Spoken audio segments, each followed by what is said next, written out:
بسم الله الرحمن الرحيم نحمده ونصلي على رسوله الكريم أما بعد فقد قال الله سبحانه وتعالى في القرآن المجيد والفرقان الحميد فأعوذ بالله من الشيطان الرجيم بسم الله الرحمن الرحيم إن الدين عند الله الإسلام صدق الله العظيم سبحان ربك رب العزة عما يصفون وسلام على المرسلين والحمد لله رب العالمين اللهم صل على سيدنا محمد وعلى آل سيدنا محمد وبارك وسلم. عزیزان گرامی، واجب القدر بزرگوں اور میرے دینی اور ایمانی بھائیوں، السلام علیکم ورحمۃ اللہ وبرکاتہ. میرے عزیزوں اور بزرگوں، اللہ کی بنائی ہوئی اس کائنات میں بسنے والا انسان جب راہ حق سے بھٹکتا ہے اور گمراہی کی اور بے دینی کی اور شرک اور کفر کی ڈگر تھامتا ہے تو اللہ رب العزت بھٹکے ہوئے انسان کو راہ راست پر لانے کے لیے، سیدھی راہ دکھانے کے لیے اپنے نظام سے کسی رسول یا پیغمبر کو پہنچاتا ہے. یہ اللہ کا طریقہ رہا، اللہ کی سنت رہی. جب بھی سروح زمین پر بگاڑ اور فساد اور شرک اور کفر کا بول بالا ہوا، اللہ نے اپنے کسی نبی کو بھیجا. پھر اللہ کے آنے والے اس نبی نے، اس رسول نے انسانوں کو راہ حق دکھلائی، سیدھا راستہ دکھایا، شرک سے، کفر سے، گمراہی سے، بے دینی سے بچایا. نبی کریم صلی اللہ علیہ وسلم اسی سلسلے کی آخری کڑی ہے. بس چنانچہ آپ کے اس دنیا میں تشریف لانے سے پہلے پوری دنیا میں تاریکی اور شرک اور کفر کا دور دورہ تھا.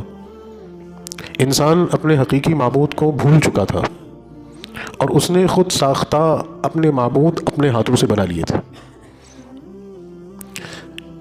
ظلم، زیادتی، سفاکی، قتل غارت گری، شراب نوشی، زنا خوری، تمام بیماریاں اور تمام برائیاں انسانوں کے اندر پائی جاتی تھیں. ایسے وقت میں اللہ نے محمد مصطفیٰ صلی اللہ علیہ وسلم کو بھیجا اور آپ نے بھٹکے ہوئے انسانوں پر محنت کی اور انہیں راہ راست پر لے کر آئے. چونکہ آپ اس سلسلے کی آخری کڑی ہیں، آپ کے بعد اس روح زمین پر کوئی نبی نہیں آئے گا، لیکن دنیا تو قائم رہے گی اللہ کی منشا کے مطابق. جب تک اللہ نے مقرر کر رکھا ہے تب تک دنیا قائم رہے گی. قیامت پر ہی دنیا ختم ہوگی. لوگ آتے رہیں گے، اس روح زمین پر بگاڑ بھی پیدا ہوتا رہے گا، خرابیاں بھی پیدا ہوتی رہیں گی، برائیاں بھی عام ہوتی رہیں گی، شرک اور کفر کا دور دورہ بھی ہوتا رہے گا. لیکن چونکہ نبیوں کا سلسلہ بند ہو چکا ہے، نبی آپ کے بعد کوئی نہیں آئے گا، تو اللہ رب العزت نے ایک سلسلہ یہ شروع کیا کہ آپ صلی اللہ علیہ وسلم کی امت ہی میں سے آپ کا کوئی امتی اٹھے گا اور وہ اس دور کے، اس زمانے کے یا اس علاقے کے ماحول کو درست کرے گا اور بھٹکے ہوئے انسانوں کو راہ راست پر لانے کی محنت اور کوشش کرے گا اور اس کام کو انجام دے گا. یہ طریقہ اللہ قیامت تک باقی رکھیں گے. اس سے انسانیت محروم نہیں ہوگی. یہ سلسلہ قیامت تک جاری رہے گا. بس چنانچہ ہمارا یہ جو ملک ہے، اس کی تاریخی اعتبار سے اپنی ایک اہمیت ہے. جو شواہد ملتے ہیں، جو نشانات ملتے ہیں، جو حقائق ملتے ہیں، اس سے یہ بات ثابت ہوتی ہے کہ بہت قدیم زمانے سے انسان اس سرزمین پر آباد رہا اور انسانوں کی ایک آبادی اس ملک پر، اس سرزمین پر شروع ہی سے رہی. اس کی اپنی ایک حقیقت ہے. اسلام آیا، نبی کریم صلی اللہ علیہ وسلم کی نبوت کا ظہور ہوا، اسلام آیا، لوگ مسلمان ہوئے. یہاں سے شرک اور کفر کی برائیاں وہ ختم ہوئیں. ہمارا ملک ایک ایسے ٹکراؤ پر پہنچا، ایک ایسے دوراہے پر پہنچا کہ جس میں جو اس ملک کا بادشاہ رہا اس نے خود اسلام کو مٹانے کی کوشش شروع کر دی. میں آپ سے بات کر رہا ہوں، اگر عیسوی کے اعتبار سے بات کریں تو 1500 عیسوی کی، اور اگر ہجری کے اعتبار سے بات کریں تو 10ویں ہجری کی، کہ جب اس ملک میں مغلوں کی حکومت آئی اور ایک مغل بادشاہ جس کا نام جلال الدین اکبر، اس نے دور حکومت کو سنبھالا.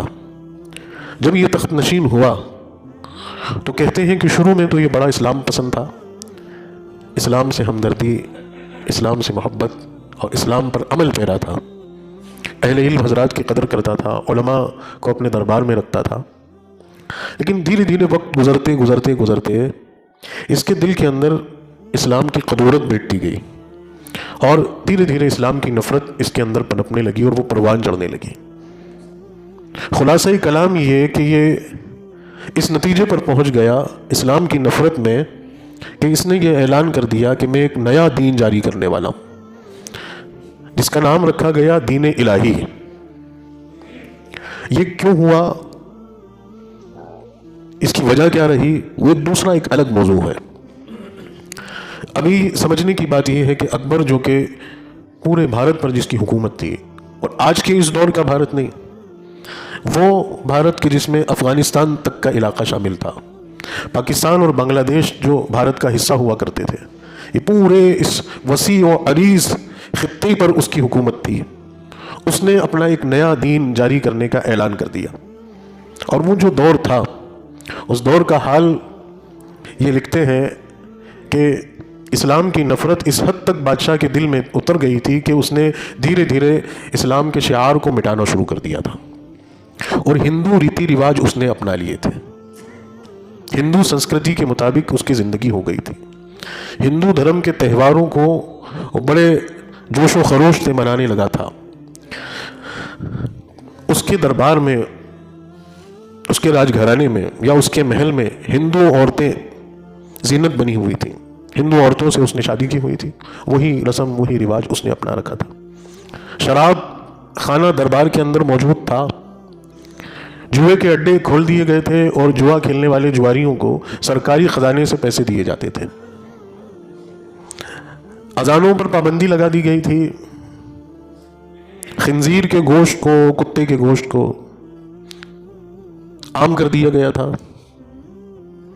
جو حلال جانور ہے، اس حلال جانور کے گوشت پر پابندی لگا دی گئی تھی، اس وجہ سے کہ یہ ہندو دھرم میں اس کا اپنا ایک دیوی ہونے کی حیثیت ہے، آپ سمجھ جائیں اس چیز کو، اور اس نے پابندی لگا دی تھی۔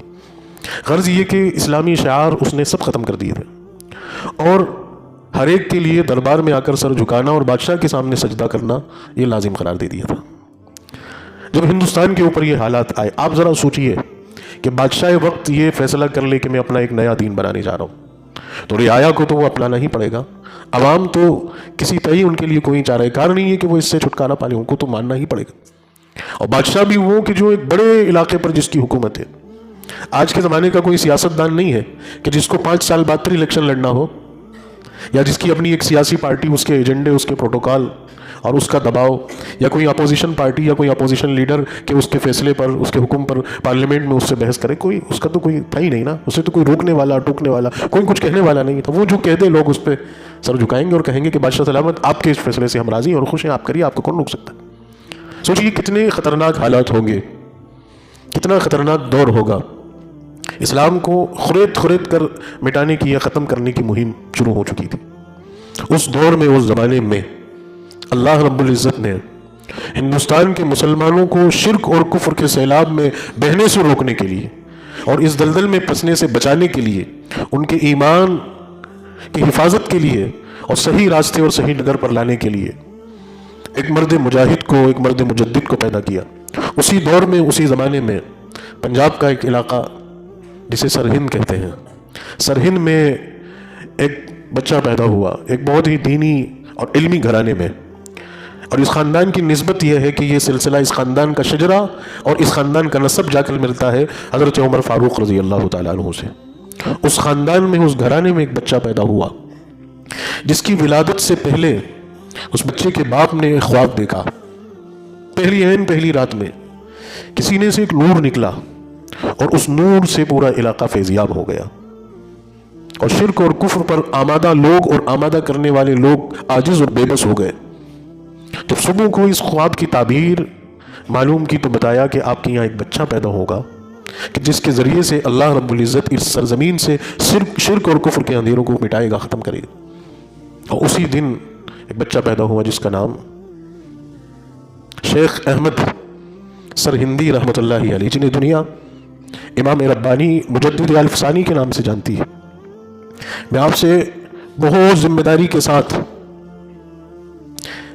یہ بات کہہ رہا ہوں کہ دنیا شیخ احمد سرہندی کو جانے یا نہیں جانے، لیکن کم از کم ہندوستان کے مسلمان کو شیخ احمد سرہندی مجدد الفسانی امام ربانی کا جو احسان ہندوستان کے مسلمانوں پر اللہ کے فیصلے سے ہوا، اس نسبت سے ہندوستان کے مسلمانوں کو حضرت کے بارے میں معلومات ہونی چاہیے. اپنی دعاؤں میں حضرت کا تذکرہ ہونا چاہیے. اللہ نے اس ملک کی تقدیر کو بدلنے کے لیے ایک بچہ سرہند میں پنجاب میں پیدا کیا اور حضرت کی ولادت ہوئی، جن کا نام امام ربانی مجدد الفسانی احمد سرہندی الفاروقی ہے. انہوں نے علم و فضل حاصل کیا، علم و کمال حاصل کیا، اور بزرگوں کی مشائخ کی صحبت میں رہ کر طریقت حاصل کی، اور اللہ کی بارگاہ میں ایک مقام حاصل ہوا. اور اللہ رب العزت نے ان کے اوپر دو چیزوں کو کھولا. ایک تو توحید کی عظمت، توحید کا نور کہ جس کے ذریعے سے شرک اور کفر اور گمراہی کی تاریکی ختم ہو.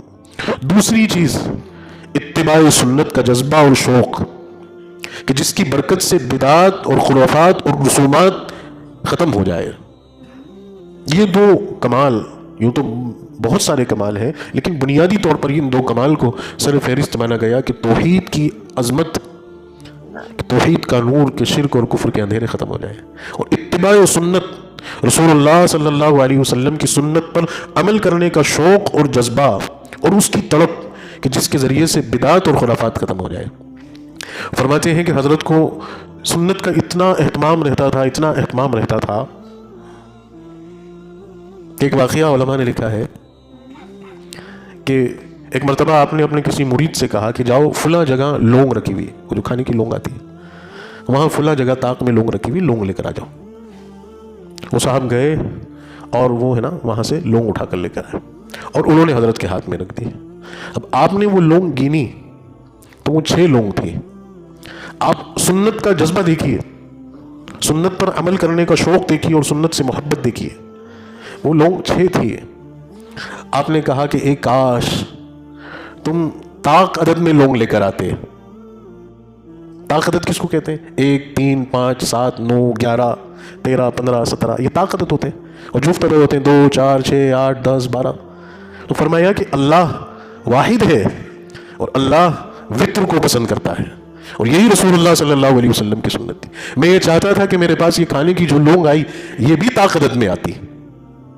اس قدر سنت کا اہتمام، اس قدر سنت کا شوق اور جذبہ. اور بارہا یہ کہتے تھے کہ ہمیں جو کچھ بھی ملا ہے، جو کچھ بھی ملا ہے اور جو کچھ بھی ملے گا وہ رسول اللہ صلی اللہ علیہ وسلم کی نسبت سے ملے گا.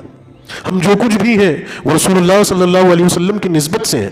اللہ اس زمین پر ہمیں دیکھنا پسند کرتا ہے تو وہ رسول اللہ صلی اللہ علیہ وسلم کی سنتوں کے ساتھ دیکھنا پسند کرتا ہے. یہ آپ غور کریے اس بات پر کہ اس روح زمین پر اللہ ہمیں دیکھنا پسند کرتا ہے، وہ رسول اللہ کی سنت کے ذریعے سے دیکھنا پسند کرتا ہے. کہ جس کی زندگی میں سنتوں کا جتنا اہتمام ہوگا، جس کی زندگی سنتوں سے جتنی آباد ہوگی، جس کی زندگی میں سنتوں کا جتنے معمولات ہوں گے، وہ اللہ کی بارگاہ میں اتنا ہی پسندیدہ اور محبوب ہوگا. اور آگے بڑھ کے قرآن نے کہا قُلْ إِن كُنْتُمْ تُحِبُّونَ اللَّهَ فَاتَّبِعُونِي يُحْبِبْكُمُ اللَّهُ، کہ پھر اللہ محبت کرنے لگے گا. اللہ نے اپنی محبت کی ضمانت دی. اللہ تعالیٰ کو کیا ضرورت ہے کسی بات پہ ضمانت دینے کی؟ ہاں کیا ضرورت ہے اس کو؟ لیکن اس نے ضمانت دی کہ میں محبت کرتا ہوں. اللہ ضمانت دے رہا ہے کس سے؟ کہ جو میرے رسول کی پیروی کرتا ہے اس سے.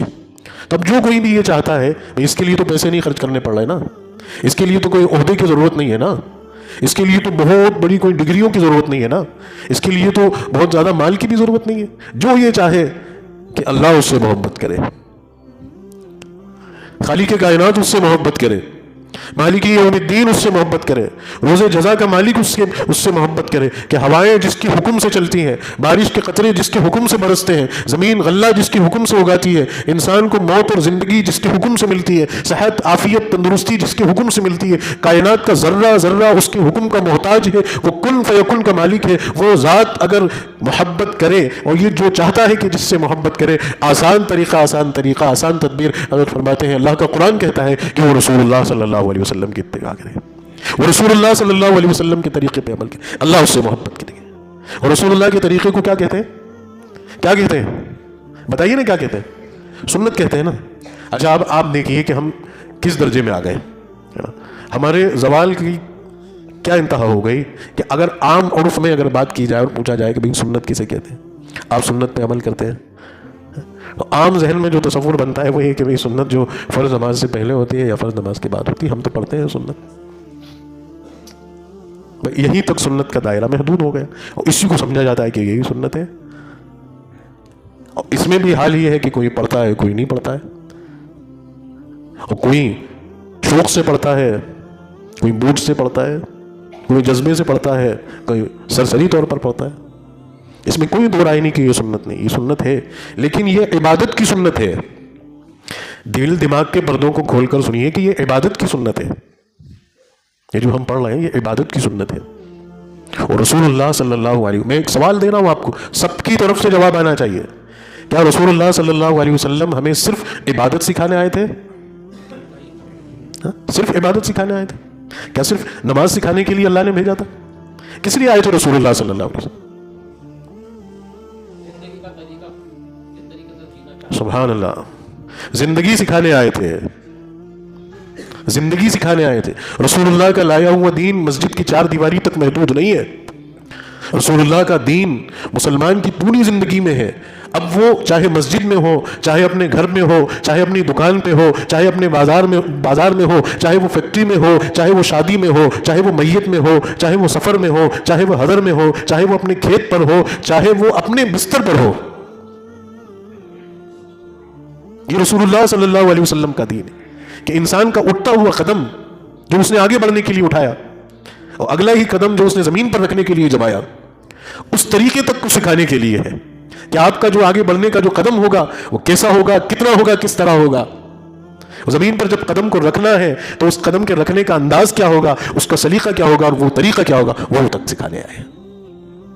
اب آپ مجھے بتاؤ کہ کیا مسلمان جو آج کے اس دور اور اس زمانے میں کہا جاتا ہے کہ یہ محروم اور بے بس قوم ہے, ان گائیڈڈ قوم ہے, اس کا کوئی لیڈر نہیں ہے, یہ کہا جاتا ہے نا کہ مسلمانوں کا کوئی لیڈر نہیں ہے, دلتوں کے لیڈر ہیں, آدیواسیوں کے لیڈر ہیں, شیڈول کاسٹ کے لیڈر ہیں, برہمنوں کے لیڈر ہیں, مہاراشٹرینوں کے لیڈر ہیں, تو گجراتیوں کے لیڈر ہیں, تو فلانوں کے لیڈر ہیں, نہیں ہے تو مسلمانوں کا لیڈر نہیں ہے.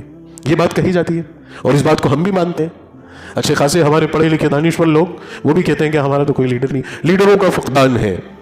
لیڈر کسے کہتے ہیں؟ کسے کہتے ہیں لیڈر؟ جو رہنمائی کرے, جو ایک ایک طریقہ, ایک ایک سلیقہ سکھائے, ایک ایک چیز بتائے. اب پرٹیکولر الگ الگ شعبوں کے لیڈر ہوتے ہیں, کوئی سیاسی لیڈر ہے, تو کوئی مذہبی لیڈر ہے, تو کوئی سماجی لیڈر ہے, تو کوئی اشتراکی لیڈر ہے, کوئی جو ہے فائنینشیلی لیڈر ہے, تو الگ الگ لیڈر. لیکن اللہ کا فضل اور کرم اس پہ مسلمان کو فخر کرنا چاہیے کہ ہمارے پاس یہ عارضی لیڈروں کی فہرست نہیں ہے. ہمارے پاس ایک کامل لیڈر ہے, ایک روحانی لیڈر ہے, جس نے ہمیں صبح آنکھ کھلنے سے لے کر, میری اس بات کی قدر کرنا کہ بستر پر لیٹے ہوئے صبح آنکھ کھلنے سے لے کر تو رات کو بستر پر آنکھ لگنے تک جتنی بھی ایکٹیویٹی ہو رہی ہے, جتنے بھی کام ہو رہے ہیں, جتنی بھی ضرورتیں پوری ہو رہی ہیں, جتنے بھی معاملات ہو رہے ہیں, ان تمام چیزوں کی رہنمائی بتا دی ہے, ان تمام چیزوں میں رہنمائی کر دی ہے, ان تمام چیزوں کے بارے میں بتا دیا ہے کہ یہ چیز تمہیں اس طرح سے کرنا ہے. یہ رسول اللہ صلی اللہ علیہ وسلم کی زندگی اور آپ کی سنت, یہ آپ کا دین. حضرت کی پوری جو توجہ تھی اسی پر ہوتی تھی کہ زندگی سنتوں پر آ جائے. ایک اور واقعہ آپ کو سناتا ہوں.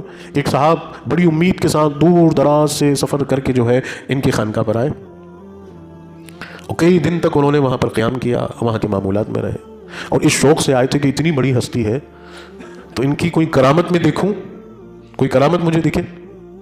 لیکن آخر میں مایوسی ہاتھ آئی, کوئی کرامت نہیں دیکھ پائے. حضرت سے اجازت لے کر رخصت ہونے لگے مایوسی کے ساتھ. آپ نے محسوس کیا کہ یہ شخص مایوس ہے, خوش نہیں ہے, تو پوچھا کہ بھئی کیا بات ہے, مایوسی چھائی ہوئی ہے, کیا بات ہے؟ تو کہا کہ حضرت مایوسی اس لیے چھائی ہوئی ہے کہ میں اس امید سے آیا تھا بڑی دور سے اور اتنے دن تک رہا کہ آپ کو اللہ نے بڑا مقام دیا ہے, آپ کی کوئی کرامت دیکھوں, لیکن مایوس ہوتا ہوں کہ اتنے دنوں میں کوئی کرامت نہیں دیکھی. تو آپ مسکرائے اور آپ نے اس شخص سے ایک سوال پوچھا کہ بتاؤ اتنے دن تم یہاں رہے, بہت ساری چیزیں, بہت سارے اعمال, بہت سارے کام تم نے دیکھے, تم خود اپنی ذات کی بھی کے بارے میں بتانا کہ کیا یہاں کوئی کام, خواہ وہ چھوٹا سے چھوٹا بھی کیوں نہ ہو, کیا کوئی کام خلاف سنت ہوتے ہوئے دیکھا؟ تو اس شخص نے کہا کہ نہیں, میں نے کوئی کام, حتیٰ کہ میں نے بھی کوئی کام خلاف سنت ان ایام میں، ان دنوں میں نہیں کیا. تو کہا کہ یہی سب سے بڑی کرامت ہے. سمجھیے آپ اس بات کو کہ سنتوں کا اہتمام، سنتوں کا شوق اور محبت اور جذبہ اس قدر اس کا غلبہ ہے کہ ایک باہر سے آنے والا شخص بھی اپنی زندگی کو اس سانچے میں ڈالا ہوا پاتا. یہ دین پر عمل کرنے کا یہ معیار ہے جس معیار کو ہم کھو چکے ہیں. کہاں ہیں زندگیوں میں سنتیں؟ کہاں ہے سنتوں کا شوق اور جذبہ؟ کہاں ہے سنتوں پر عمل کرنے کی فکر؟ نقصان اس کے فائدے تو بے شمار ہیں، بے شمار فائدے ہیں. میں اپنی اس عاجز اور کمزور زبان سے اس کے فائدے آپ کو نہیں بتا سکتا، سوائے اس بات کے کہ آپ اپنے دل میں اتار لیں کہ اس روح زمین پر اللہ اگر کسی سے محبت کرتا ہے تو اس کی محبت کا پیمانہ یہ ہے کہ وہ رسول اللہ کی سنت پر عمل کرنے والا ہو. اس سے بڑا کمال اور کیا چاہیے؟ اس سے بڑا انعام کیا چاہیے؟ اس سے بھی زیادہ ہے، لیکن یہ صرف ایک چیز ہے، ایک پیمانہ ہے. نقصان بھی بے انتہا ہے، بے انتہا نقصان ہے. نقصانوں کو بھی میں اپنی عاجز زبان سے نہیں بیان کر سکتا. صرف ان حضرات کے اقوال کی جو سنتوں پر عمل کرتے ہیں اور عمل کرتے کرتے کرتے کبھی ان سے مجبوری میں یا کسی وجہ سے کوئی سنت اگر ترک ہو جاتی ہے تو اس کا نقصان انہیں جو اٹھانا پڑتا ہے. صرف وہ بات، ایک بات آپ کے سامنے حضرت کی ہی نقل کر رہا ہوں. آپ فرماتے ہیں، غور کیجئے گا بات پر، آپ فرماتے ہیں کہ ایک روز مجھ سے بے احتیاطی ہوئی ہے نا. وہ بے احتیاطی کیا ہوئی کہ بیت الخلاء سے باہر ہونے کا جو سنت طریقہ ہے وہ یہ ہے. بیت الخلاء سے باہر نکلنے کا سنت طریقہ وہ یہ ہے کہ پہلے سیدھا پیر باہر نکالیں. جانے کا سنت طریقہ یہ ہے کہ الٹا پیر اندر ڈالیں، اور آنے کا طریقہ یہ ہے کہ پہلے سیدھا پیر باہر نکالیں. یہ سنت رسول اللہ صلی اللہ علیہ وسلم کی سنت. مجھ سے بے احتیاطی یہ ہوئی، جان بوجھ کر نہیں، بے احتیاطی غفلت میں یہ ہوا کہ میں نے الٹا پیر باہر نکال دیا. یہ خلاف سنت کام ہوا. میں نے محسوس کیا، خود فرماتے ہیں کہ اس دن کے سارے فیض سے میں محروم رہا. نہ مجھے عبادت کا فیض حاصل ہو پایا، نہ مجھے ذکر اور تلاوت کا فیض حاصل ہو پایا. میں اس دن محروم رہا اس طرح سے کہ جیسے ایک معصوم، ایک چھوٹا بچہ جس کو صبح سے شام تک اس کی ماں سے اور ماں کی چھاتی سے دور کر دیا جائے، وہ تلملاتا رہے، وہ بے آسرا ہو جائے. ایک سنت بے احتیاطی میں اس کا خیال نہیں رکھا گیا، اتنی بڑی محرومی. ذرا غور کیجیے، اندازہ لگائیے کہ ہم کتنی لاپرواہی برت رہے ہیں، کتنی لاپرواہی کس طریقے میں نہیں کر رہے. ہمارے تو عبادت میں سنت نہیں بچی ہے، زندگی میں سنت تو چھوڑیے، عبادت میں سنت نہیں بچی ہے. عبادت میں سنت ہمیں نہیں پتا، اس کے لالے پڑے، اس میں ہم مفلس ہیں، فقیر ہیں، کچھ نہیں ہمارے پاس. تو کتنا نقصان، کتنی خرابیاں، کتنے فساد، کتنی پریشانیاں، کتنی تکلیفیں، کتنی محرومی اور مایوسی نتیجہ ہے سامنے ہمارے. تو ضرورت اس بات کی ہے. آپ نے اس دور میں جب اکبر نے دین الہی کا اعلان کر دیا تو آپ کھڑے ہوئے اور آپ نے لوگوں کو اس بات کی طرف متوجہ کیا کہ سجدہ صرف ایک اللہ کے آگے ہوگا. توحید کا درس دیا، توحید کا درس دیا، توحید کا درس دیا، اور عملی طور پر لوگوں کو سنت کا پابند بنانے کی مہم چلائی کہ بہت ضروری ہے، بہت ضروری ہے، بہت شدت کے ساتھ ضروری ہے کہ ایک ایک سنت کو زندہ کیا جائے. اور رسول اللہ صلی اللہ علیہ وسلم کی حدیث سناتے تھے. آپ نے فرمایا کہ میری امت پر ایک دور بگاڑ کا ایسا آئے گا کہ لوگ سنتوں کو بھول جائیں گے. اس دور میں اگر کوئی شخص ایک چھوٹی سی بھی سنت کو زندہ کرے گا تو اللہ رب العزت اس سنت کے زندہ کرنے کا ثواب 100 شہیدوں کے ثواب کے برابر عطا فرمائے.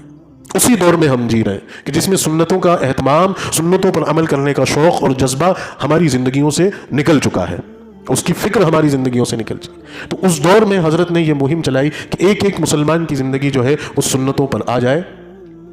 اللہ نے آپ کی محنت، آپ کی تڑپ، آپ کی قربانی، آپ کی آزمائش کا صلہ یہ دیا کہ ہندوستان کے مسلمانوں کو دین الہی کے فتنے سے بچا لیا.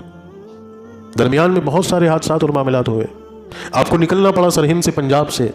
آپ اکبر آباد، جس کا نام آج آگرہ ہے، جو اکبر کا دور تخت تھا، وہاں آئے. اور وہاں آپ نے جو ہے اکبر کے درباریوں سے ملاقات کی اور کہا کہ میں نے سنا ہے کہ بادشاہ باغی ہو چکا ہے اور اس نے اللہ کی وحدانیت اور الوہیت کا انکار کر دیا ہے، اور اس نے یہ اعلان جاری کیا ہے کہ لوگ اس کے آگے سجدہ کریں. تم جاؤ، میرا پیغام پہنچاؤ اور اس سے کہو کہ وہ توبہ کر لے، وہ باز آ جائے، ورنہ اللہ اس کو اور اس کی نسلوں کو تباہ کر دے گا.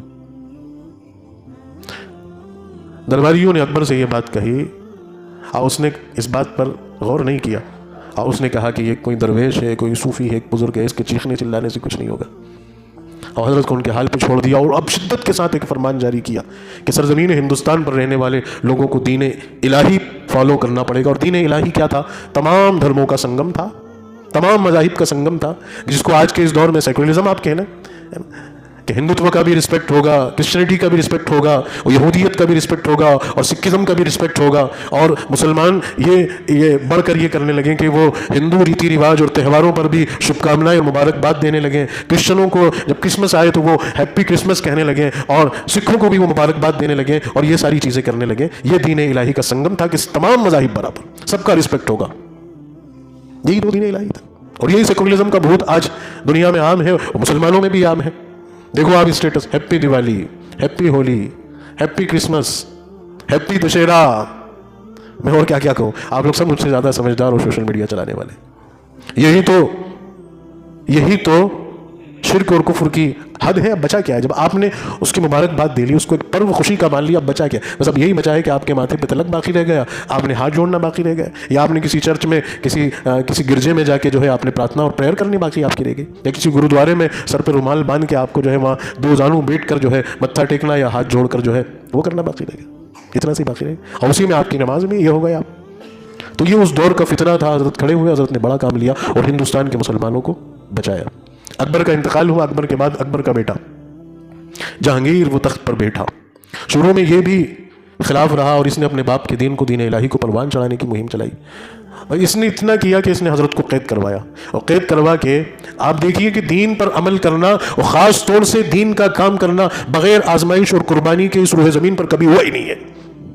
کہ آپ حلوے بھی کھائیں، آپ پراٹھے بھی کھائیں، آپ گوشت بھی کھائیں، آپ اچھی اچھی دعوتیں بھی کھائیں، آپ نرم نرم بستروں پہ سوئیں، اور آپ ایک لاٹھی نہیں کھائیں، آپ ایک گالی نہیں سنیں، آپ ایک پتھر نہیں سہیں، آپ ایک دن قید خانے میں نہیں بند ہو، تو یہ دین کا کام نہیں شمار کیا جاتا. دین کا کام وہ شمار کیا کہ جس میں آپ کو لاٹھی کھانے کے لیے بھی تیار رہنا ہے، جس میں آپ کو بھوک بھی برداشت کرنی ہے، جس کے آپ کو جیل بھی جانا ہے، جس میں آپ کو مقدموں کو بھی برداشت کرنا ہے، جس میں آپ کو اپنی جان تک کی بازی جھونکنی ہے. اگر آپ کے اندر یہ جذبہ ہے تو آپ داعی اسلام بنیے، اور دین کی دعوت اور دین کی تبلیغ کرنے کا میڈل یا تمغہ اپنے گلے میں لٹکانے کا شوق رکھیے. اگر یہ نہیں ہے تو آپ داعی اسلام ہو ہی نہیں سکتے.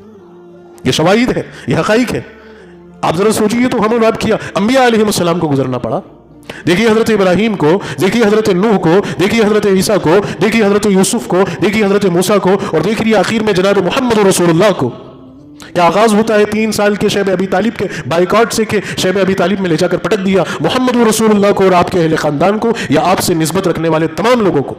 اتنا زبردست بائیکاٹ کہ یہ فرمان جاری کر دیا کہ کوئی ان سے بات کرتا وہ بھی نظر نہیں آئے، جو بات کرے گا اس کا بھی بائیکاٹ ہے، کوئی سودا لے گا یا دے گا اس کا بھی بائیکاٹ. فرماتے ہیں 3 سال بچوں نے درختوں کے پتے چاپ کر گزارے ہیں.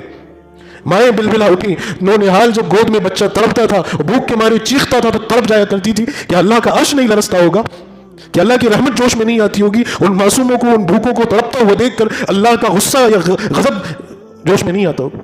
یہ سکھانا تھا مجھے اور آپ کو کہ مسلمانوں، یہ اللہ کا دین جو اس روح زمین کو چمکانے والا ہے، جس کو محمد رسول اللہ لے کر آئے، اس کے لیے بھوک اور پیاس برداشت کرنے کے لیے تیار ہو جاؤ. میرے حبیب، میرے لاڈلے، میرے چہیتے نے اور اس کے معصوم بچوں نے، سیدہ فاطمہ رضی اللہ تعالیٰ عنہ کی کا بچپن کا دور ہے، سیدہ خدیجہ کے پستانوں سے چپکتی تھی، دودھ نہیں اترتا تھا. میرے نبی کی بیٹی نے بھوک برداشت کی ہے. کہہ دو اپنی بچیوں اور بیٹیوں سے کہ وہ دن آئے اس کے لیے تیار رہو. قید خانے کی صعوبتیں برداشت کرنی پڑے، تیار رہو. کاروبار کو تباہ کرنے، بند کرنے کے لیے ڈرایا جائے، تیار رہو. ہر اعتبار سے مقدمے سر پہ ڈالے جائیں، تیار رہو. یہ سب ہوگا تمہارے ساتھ. قرآن کہہ رہا ہے کہ اللہ آزمائے گا، لَيَبْلُوَنَّكُمْ، ہر چیز سے آزمائے گا اللہ تبارک و تعالیٰ. تو حضرت اللہ کی اس منشا پر خوش ہو کر قید چلے گئے. رسول اللہ کی سنت، انبیاء علیہ السلام کی سنت کہاں پر جا کے بند کیا؟ گوالیئر میں. گوالیئر کے قید خانے میں حضرت کو 2 سال بند رکھا گیا. ان 2 سال میں آپ نے کمال میں جتنے بھی وہاں قیدی تھے، مجرم تھے، جواری تھے، سٹوری تھے، شرابی تھے، زانی تھے، جتنے بھی مجرم تھے، وہ سارے کے سارے صوم و صلات کے پابند ہو گئے. قید خانہ تہجد سے آباد ہو گیا، باجماعت نماز ہونے لگی، اور جو بے دین لوگ تھے وہ کلمہ پڑھ کے مسلمان ہو گئے. پھر حضرت کی رہائی ہوئی اور جہانگیر متاثر ہوا، اور اس نے پھر حضرت کے ہاتھ پر بیعت کی، توبہ کی، دین الہی کو ختم کیا. اور پھر اس کی نسبت اور اس کی برکت سے کیا ہوا کہ جہانگیر کے گھر ایک بیٹا ہوا جس کا نام شاہجہاں ہوا. پھر شاہجہاں کی اولاد میں ایک ایسا مرد مجاہد پیدا ہوا جس کو دنیا حضرت اورنگزیب عالمگیر رحمہ اللہ کے نام سے جانتی ہے، کہ جس کے پردادے نے ہندوستان میں دین الہی، اللہ کے دین کے مقابلے میں ایک دین کو قائم کیا، اور اسی پڑپوتے نے ہندوستان کے اندر اسلام کو مضبوط کیا. یہ حضرت کی محنت اور قربانی. تو یہ سلسلہ مجددیہ، یہ سلسلہ نقشبندیہ اور یہ مجدد الفسانی کا روحانی فیض اور اس دور کی حضرت کی جو محنت کیا ایک توحید پر اور ایک سنت پر اس وقت اور اس دور کے ہندوستان کے مسلمانوں کو بچایا. آج بھی ہندوستان کے اوپر وہی حالات ہیں. اس دور اور اس وقت میں بادشاہ وقت یہ چاہتا تھا کہ اسلام مٹ جائے، شرک اور کفر کا بول بالا ہو جائے. ہندوستان میں 2014 کے بعد سے لے کر آج تک جو رولنگ پارٹی جو اس ملک میں آئی ہے اس کا بھی اپنا ایک خاص ایجنڈا ہے، اور وہ خاص ایجنڈا صاف اور کھلے الفاظ میں اپنی زبان سے کیا کہوں، میڈیا چیخ چیخ کر کہہ رہا ہے، ان کے نمائندے چیخ چیخ کر کہہ رہے ہیں کہ ہم اس ملک کو ہندو راستر بنانا چاہتے ہیں. یعنی کہ مسلمان اس ملک میں اپنے ایمان کو لے کر، اپنی آنے والی نسلوں کو لے کر فکر مند ہو جائیں، بیداری آ جائے، توجہ آ جائے، فکر آ جائے، تڑپ آ جائے، دعائیں آ جائیں، خلوص آ جائے، تدبیریں اور ترکیبیں آ جائیں، غفلت نہیں ہو، ورنہ آنے والی نسلیں ایک بہت ہی خطرناک انجام کو بھگتنے کے لیے تیار ہو جائیں کہ ہماری زندگیوں سے دین کھرید کر نکال دینے کی مہم چالو ہو چکی ہے. بچوں کا مستقبل داؤ پر ہے، اور اگر ہم آج بھی اس حال میں رہے تو پھر ہمارا کوئی پرسان حال آگے والی نسلوں میں نہیں ہوگا. یہ ایک سکے کا ایک پہلو، ایک صورتحال. لیکن اللہ کا فضل اور کرم اور احسان ہے، اس سے ہم لوگوں کو مطمئن ہو کر نہیں بیٹھنا چاہیے کہ ہم لوگ بس جیسا ہے. بہت ضروری ہے اس بات میں کہ ہم سمجھیں، ہم دین پر عزیمت پر آئیں، یا کم از کم ایک آخری چیز جو بچانے والی ہے، جو چھٹکارا دلانے والی ہے، اگر آپ صرف اس پر عمل کرنا شروع کر دیں گے اس کی برکت سے اللہ انقلاب برپا کر دے گا. وہ چیز ہے اتباع سنت، کہ اپنی زندگی کو سنتوں سے آباد کریے، اپنی زندگی کو سنتوں سے آباد کریے. رسول اللہ صلی اللہ علیہ وسلم کی سنتیں معلوم کیجئے، اور سنت میں کہہ رہا ہوں بستر پر آنکھ کھلنے سے لے کر بستر پر آنکھ لگنے تک کا پورا لائف سٹائل، ہمارا پوری زندگی ہماری رسول اللہ کے طریقے پر آ جائے. یہ سد باب ہے اس شرک اور کفر کے سیلاب سے ہمیں بچانے کے لیے. رہی بات کہ مسلمان خطرے میں ہے، اسلام خطرے میں ہے، میں بڑی ذمہ داری سے یہ بات کہتا ہوں کہ اللہ تعالیٰ قرآن میں فرما چکے ہیں، اللہ تعالیٰ قرآن مجید میں فرما چکے ہیں، لیکن وہ قرآن کی آیت یاد نہیں آ رہی. ایک اور دوسری آیت ہے، ایک جگہ اللہ تعالیٰ نے فرمایا کہ اللہ تعالیٰ خود اس کی حفاظت کرے گا، ہے نا، اسلام کی بھی حفاظت کرے گا، اور جو اسلام پر عمل کرے گا اس کی بھی حفاظت کرے گا. یریدون، میرے ذہن میں قرآن کی آیت نہیں آ رہی، دیکھ لو اللہ کا کیا فیصلہ، لیکن اس کا ترجمہ یہ ہے کہ اسلام کی بھی، دین کی بھی اور مسلمانوں کی بھی اللہ حفاظت کرے گا، بشرط یہ کہ مسلمان ہو. آپ ڈریے مت، خطرے میں یہاں مسلمان نہیں ہے، خطرے میں یہاں وہی لوگ ہیں جو اس ایجنڈے کو چاہنے والے. آپ کے کسی مولوی صاحب کو، کسی مفتی صاحب کو، کسی عالم صاحب کو نماز پڑھنے جانے سے نہیں روکا جا رہا. کسی کو آپ جمعے کی نماز پڑھنا ہے روکا جا رہا ہے. دیش کے بڑے 3 شنکراچاریوں میں سے ایک شنکراچاری، ایک بڑے مٹ کے شنکراچاری، ابھی آپ نے دیکھا کچھ دن پہلے الہ آباد میں اسنان کرنے سے روکا گیا، کدیڑ کر باہر پھینک دیا گیا، ششیوں پہ لاٹھی چلائی گئی، ان کے انوائیوں کو پیٹا گیا. اب وہ کیا کہہ رہے ہیں کہ خطرے میں تو دیش کا ہندو ہے. یہ اللہ کا کرم ہے مسلمانوں، اب بھی نہیں جاگو گے، اب بھی نہیں سدھرو گے تو کون سا وقت دیکھو گے. ایسے نازک حالات میں بھی ہمیں نماز پڑھنے سے کوئی نہیں روک رہا ہے. روکتا ہے تو ہماری غفلت روکتی، ہماری لاپرواہی روکتی، ہماری بے توجہی روکتی ہے. وقت تو یہ ہے کہ مسجدیں بھر جائیں، تہجد لوگ مسجد میں آ کے پڑھنے والے بن جائیں، دین کی شورش کا یہ عالم ہو جائے. لیکن پتہ نہیں کب وہ دن آئیں گے، پتہ نہیں کب ہم سدھریں گے اور اللہ کے دین پر عمل کریں گے. دعا ہے اللہ سے کہ اللہ تعالیٰ توفیق